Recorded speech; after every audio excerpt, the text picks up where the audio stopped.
In,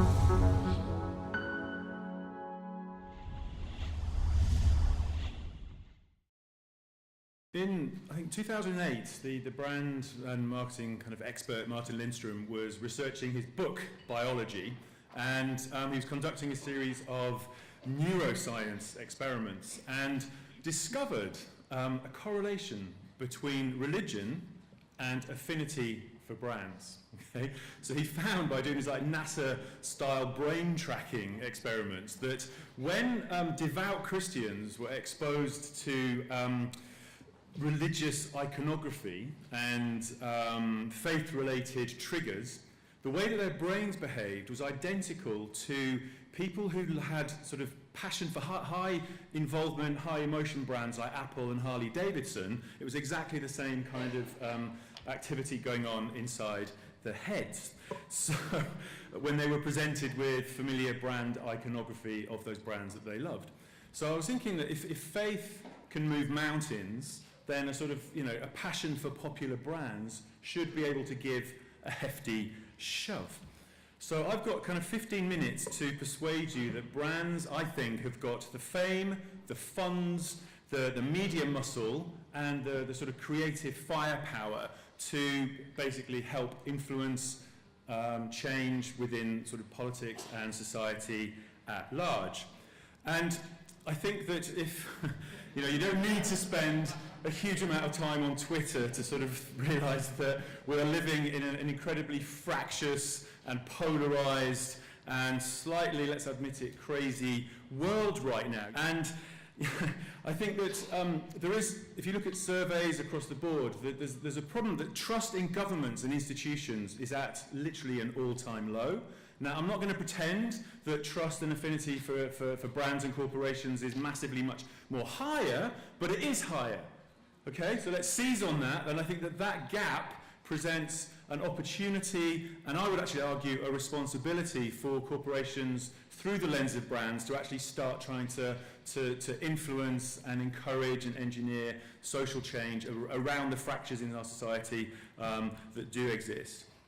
And as I say, it is easy to think, we're living in this incredibly, kind of polarized, divisive world, but actually, if you strip away the sort of, the edges, the craziness that is going on at the extremes, we are actually in the middle of a massive global trend of liberal values. This is across all regions and across all cultures. So again, I think brands have got a space to play, because this is the mainstream. This is normal human beings within this graph. So I think brands can play within that space. This is 8 markets from Brazil, India, key European cities, the US and China. So a real global representative spread. 54% of people agreeing that it's easier to get brands to address social problems than to get governments to take action. So again, maybe this whole sort of trend around purpose that we've been exploring as an industry for the last few years has started to have an impact out there. I think people are expecting and trusting and wanting brands to sort of do stuff. So I'm going to start with a cliche. This is the expected slide that you probably thought was going to be in this deck, and I make no apology for that, because this whole industry is based on cliche and guardrails, but big brands make big impacts, and I think this is the best place to start. The Colin Kaepernick, famous American football player who started the Take a Knee protests in the US. Now, Nike endorsed him, they backed him, they made that amazing commercial, which I'm sure you have all seen, which triggered a huge amount of debate. They didn't have to do it. On one argument, they got something like $48 million worth of social media engagement within 24 hours of doing that. Their share price kind of rocketed, but they did it as much for him and athletes like him across America that were literally taking the knee, but also for all of those people that work for Nike, the advocates that are on the shop floor day in and day out. They want a company that understands them and backs them, is prepared to fight their corner. So I think that there was an article in the New York Times recently that was someone from Harvard was talking about corporate neutrality is outdated. in this current toxic kind of climate. He was saying that brands basically are desperate, they're craving for personal kind of one-to-one relationships with people. So therefore, being able to share viewpoints, to take a stand and so on, actually endears people to your cause and so on.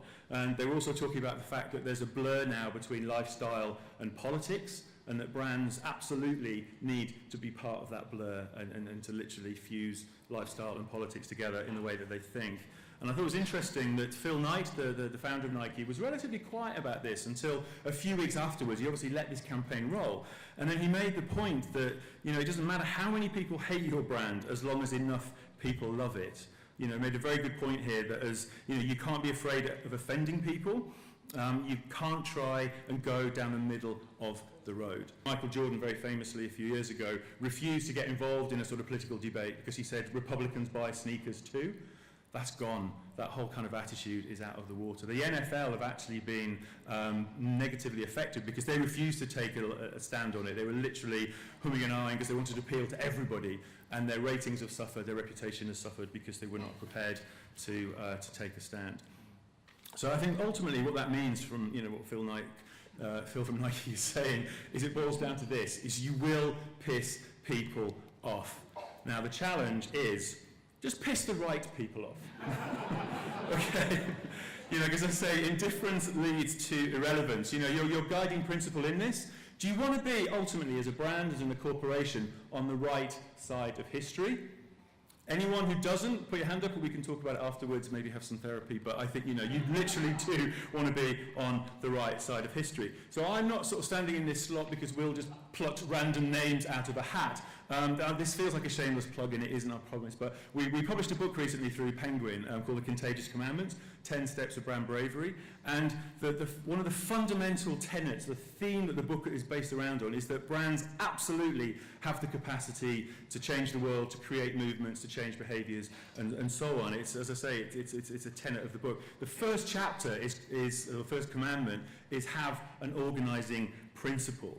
As you can see here, this is about figuring out why your business exists, both for you, the people you serve, and the people who work for you. I think that's, again, a massively underestimated thing. And again, don't get distracted by short-term and faddish trends. Your organising principle should be that clear manifestation of a company's reason for being, that central tentpole around, you know, the very fabric around which your company hangs. This is a really important thing for today's subject. And again, I'm going to go for an expected image. You thought this would be in this deck, and it is for a reason, because I defy anyone to come up with a better brand in the world at articulating its organising principle than Patagonia. This is, you know, a conference slide that you've all seen probably 100 times, again for a reason. For those of you who haven't seen it, this was an ad that Patagonia very bravely ran on Black Friday. That's the day after Thanksgiving in America, where there's that feeding frenzy of consumerism. And this is a brand, it's an outdoor apparel brand based on protecting and preserving nature in all its pristine glory. And this was their most best-selling product, and they were literally saying, don't buy it. Go out, climb a mountain, walk in a park, spend time with your family. Do not give in, you know, to this ridiculous consumer nightmare that we've created as a society. And their organising principle is this. You know, it's build the best product, cause no unnecessary harm. And this is the kicker. You know, use business to inspire and implement solutions to the environmental crisis. Use business not just to flog all of our clothes as much as we possibly can, but use our business because of what we believe in, the authenticity of what we stand for, to try and promote change and difference in the world. And this is what I love about Patagonia. They've created what they described as the world's first and most sustainable beer as a collaboration, beautifully branded. The reason it's so kind of environmentally friendly, it uses a particular grain called the Kernza, which means that it protects the topsoil, it doesn't need tilling and tiling all the time, it sequesters carbon, it doesn't require any kind of pesticides, and so on. So they're saying this is the most environmentally friendly beer on the planet. Now we've talked to some of our clients at large multinational breweries, and they're like, oh God, why the hell, we should have been here. This should have been us. And the reason it wasn't was that their organising principle was possibly around taste or connecting people or the provenance of their ingredients. It wasn't about using their business to help try and change and deliver the world in the way that Patagonia is taking a stand around environmentalism. They have a VC arm called Tin Shed Ventures, literally based on the tin shed that their founder used to make his mountaineering equipment. And they invest hundreds of millions across the years into startups around the sustainability and environmental areas. They have the famous Warmware program, which is all about reduce, reuse, recycle, repair, where if you grow out of Patagonia clothes, you get tired of them, whatever, you can take them to a store, they will take them off you, they will repair them and then recycle them, sell them on, and then use that money to invest into their environmental causes. They wrote an article on their website that went absolutely ballistically viral, where they suddenly realized that the Trump administration was basically going to allow drilling and commercial exploitation like fracking, oil exploration and so on across these pristine lands across America, like the Bears Ear Monument. This is national parks that's supposed to be the people's land, and the Trump administration was going to give it over to private corporations. So they wrote an article that, as I say, ended up sort of becoming part of the political debate, to the point where it led them to suing the Trump administration. They are literally, a brand is taking the American government to court because its organizing principle is so strong and it has such a sort of groundswell of opinion behind it that it can do that. And again, within the political sphere, they closed all of their stores across America on the day of the state election so that their employees were free to go and participate in the voting system. They've endorsed 2 Democratic candidates recently.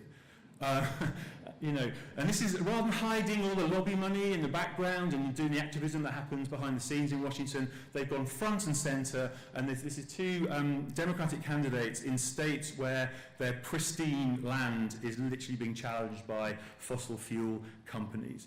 Staying in the political sphere, you have the mobile phone company in the US called Boost Mobile. Their whole thing is around make people's voices heard. Their core audience is in sort of underprivileged and deprived neighborhoods, and they basically decided, right, it's really hard for you guys to vote, we're going to turn our stores into polling stations because of these kind of problems. You know, half of those who made under 20,000, their core target audience, don't vote. And it's hard, the harder it is to get to a polling station, the less likely, you know. So therefore, it's interesting that brands suddenly are using that retail space in interesting ways. Like Apple has almost become like the church of the 21st century, where people have communion and congregation, and it's where it brings people together. So their Today at Apple program isn't just about shilling Apple products. You can also learn how to code, they have writing programs, and all sorts of stuff. So again, brands can use their retail space at the heart of communities to augment change. So I'm just going to whiz through a few examples where I think brands are really starting to drive the political, social, cultural agenda. You've got Coca-Cola in Brazil. There's an awful phrase or slur, which is, this Coke is a Fanta, which is against gay people. It's basically saying this man is not a proper man. This Coke is a Fanta. So in the middle of Gay Pride Week, Coke took their can, this is the most iconic product on the planet, and they filled it with Fanta. And they gave it to all of their employees and people within the march and so on, so they could spread the gospel. And it said, this Coke is a Fanta, so what? You know, we support diversity. What an amazing statement to make for the people that work for Coke and for the wider world, you know, all about tolerance and so on. You think about Bodyform in Europe, who basically, this massive campaign around blood normal, trying to get rid of the social stigma around periods. This has become a platform. I think anthropologists would call this a network of the unacquainted. Women who don't know each other can collect around this campaign, and it's now pushing them into areas around women's sexual well-being, mental health, way beyond just the whole sort of period agenda. You know, there's a fashion brand called Paisley in Germany, and they asked the heretical question, why can't we charge men 21% more for our products, or women 21% less, shall we say, for the same product? Why? Because the gender pay gap in Germany is 21%, so we're going to charge men more. Tough. Until it starts to go down. So many brands have latched onto this now. They want to make this currency like a digital currency. It celebrates famous female icons and so on. But again, it's a 20% discount essentially, but they're using it as a way to drive a political debate. There's a fashion brand again in Northern Europe called Reformation. It's a vintage brand. So you're buying these kind of upcycled clothes from them. And this is where brands can just start very quietly nudging behaviors. So the idea is, I never knew this, but at weddings apparently you've got a massive carbon footprint, because of all the stuff and the rigmarole and people arriving and flying, whatever. So when you bought a dress, it says, is this for a wedding? If it is, click. And you can instantly pay for climate credits that goes into a charity that basically helps sort of clean energy projects and so on. Again, if you're buying baby clothes, similar thing. You can buy climate credits for a family for a year through this thing. I was at AdFest in Thailand last week and I saw this brilliant ad from Malaysia, from Tesco, where, again, in Malaysia, they're massively worried about single-use plastic, the impact on the ocean. So Tesco have just tried to nudge behaviour by making these reusable bags, beautifully designed. They've got little barcodes on them, where every time you reuse them, the barcode is scanned and you get a rebate on your shopping. Are you going to get rid of that bag? Hell no. You know, really lovely thing. And I think this is where it gets interesting, where, you know, this is a corporation, this is a 255 billion market cap, whatever it is, you know, Procter & Gamble. Rather than using individual brands, as a corporation, the recent The Talk film, which I'm sure you've all seen, you know, it's emotionally heart-wrenching. Normally, the talk within a family environment means the birds and the bees talk. But if you're an African American, the talk is self-preservation. It's that talk about dealing with prejudice and potential threats and, you know, dodgy policemen and so on. This is heavy, heavy stuff. And a brand like this has dived in, and because they believe in it and they want to represent it for their people as much as, you know, wider society. And I think that this is an amazing campaign. So, on the thread of P&G, you've got Mark Pritchard, the head of Procter & Gamble marketing, saying that the days of advertising as we know it are numbered. We need to start thinking about a world without ads. So that film is not an ad, it's a movement, you know, and that's where I think marketing is starting to go. Okay, very, very heavy, so in true Will Gilroy fashion, time for a knob joke. So, it is the vestiges of Project Reconnect. This is from Manchester in England. There was a citizen who got so exasperated by potholes in his local neighbourhood that he thought the council were taking months to fix them. I'm going to literally disgrace them. He went round one night and drew giant knobs around every single pothole within a 2-mile radius of his house, and guess what? They were fixed within hours. So, the reason I'm showing you that is that potholes are a crime against humanity, but if you are a pizza company, that last mile of delivery, this is what happens to your pizza on a pothole road. This is actual footage from a Domino's moped in the States. So Domino's basically thought, okay, what can we do here?